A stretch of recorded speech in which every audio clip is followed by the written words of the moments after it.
Welcome to the banker lamp. Please enjoy the video. You begin by powering down and removing the battery or unplugging USB so you avoid short circuits. Once done, prepare a small Phillips #0, a Torx if needed, and a plastic pry tool. An ESD strap helps but is optional. Inspect thumbsticks, triggers, faceplate clips, and battery contacts to locate obvious damage or debris.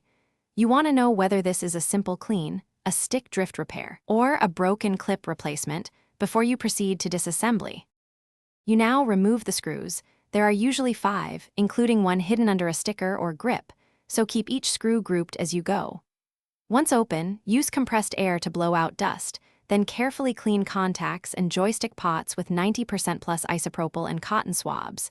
This fixes many drift issues. If parts are worn, replace the thumbstick modules, trigger springs, or ribbon cables. Make sure connectors seat firmly and ribbon locks click into place before reassembly, because poor seating causes intermittent faults. You reassemble by aligning shell clips and seating the PCB, then tighten screws snugly. Don't over-tighten and reinstall the battery or plug in USB.